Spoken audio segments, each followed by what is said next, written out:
a September start of practice.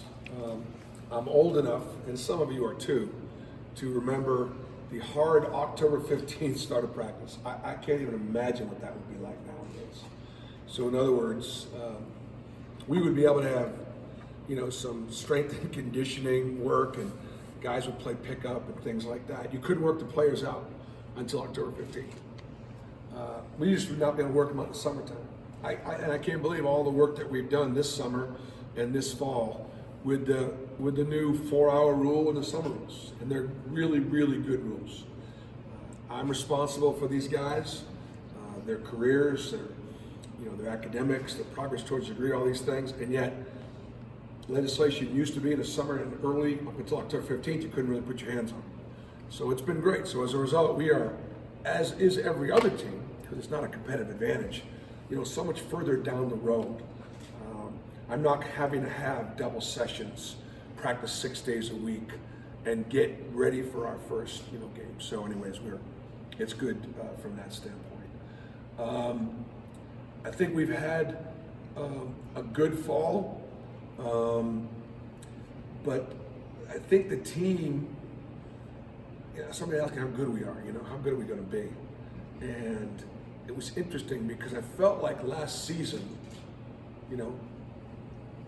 while there was a period where we were the best team in college basketball, which was pretty special, and really thinking almost every game we played last year, for the first time in my career, I think I had a better team.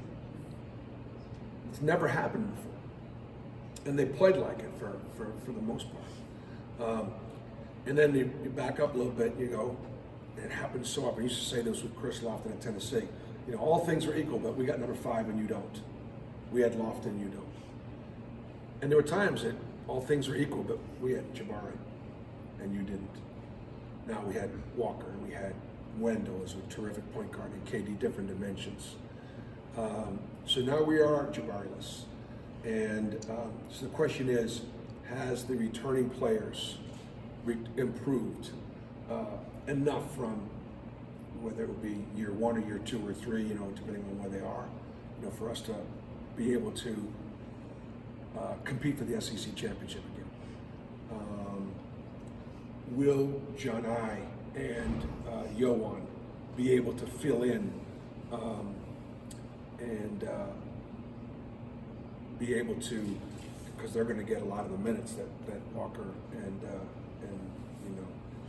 Jabari got, and what's that going to be like? Love my depth. I like the chemistry. I like the work ethic, and obviously had a great summer. As far as going to Israel is concerned. Only announcement I have is Alan Flanagan is out for personal reasons, family personal reasons, and other than that, I have no other announcements. So I'll take some questions. Well, I guess, is there a time frame? Personal, family matters, and no time frame right now. I did such a great job covering your team. Well, Bruce, what have you noticed? Again, I know you only had 1 day of official practice. Yeah. But with the freshmen in particular, what have you seen with those guys as far as them catching on to get the title? Okay, the freshmen. So Trey Donaldson.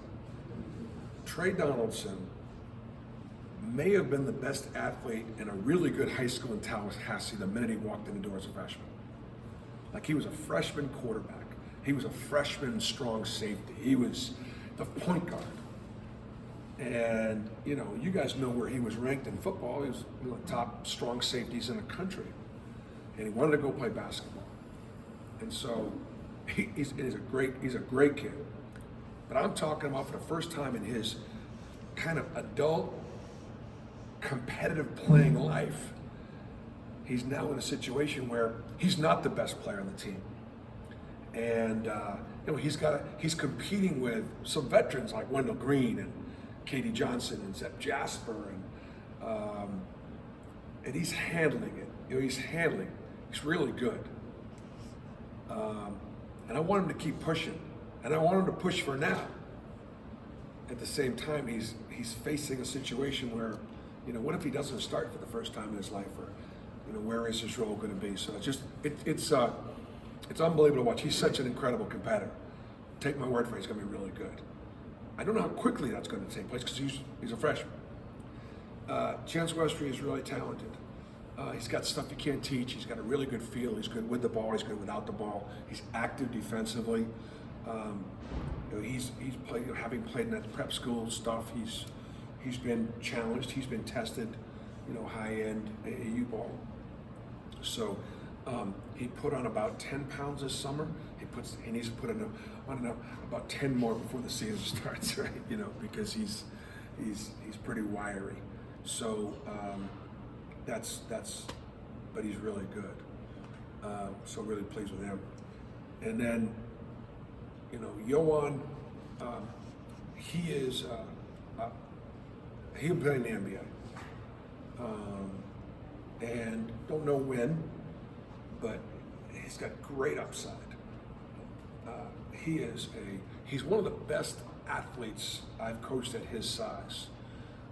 So comparing him to, say, Jabari or Tobias Harris that I had at Tennessee, or Chuma Okeke, those are kind of the class he's sort of in.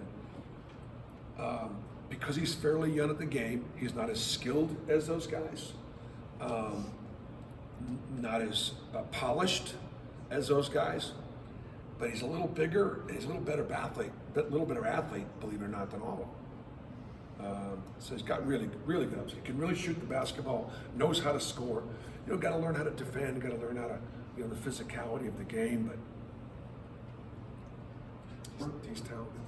So what do you think get out of Jalen Williams this year?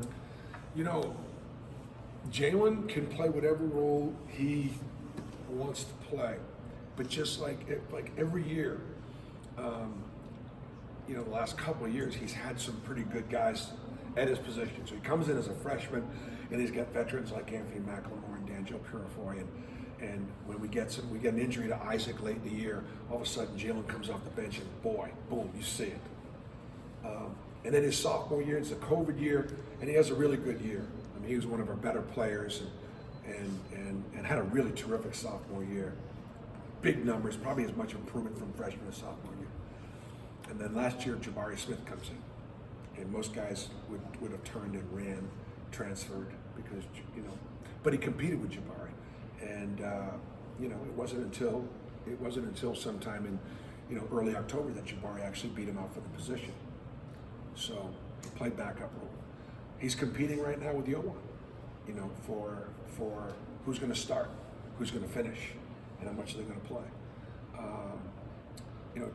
Yo's not as skilled as Jabari, but he's a little bigger. He's very athletic, and so look, whoever I put on the floor at that position, will be pretty good.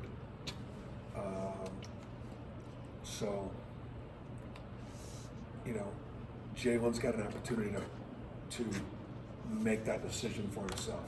But again, it's first day of practice, so I've got to let these guys compete a little bit. Bruce, can you tell the difference this fall compared to last fall with guys like Wendell and Katie and Zeb? Now that you have a backcourt that's, they're all coming back. You're not breaking them in like you did last year. Can you tell a difference? Yeah,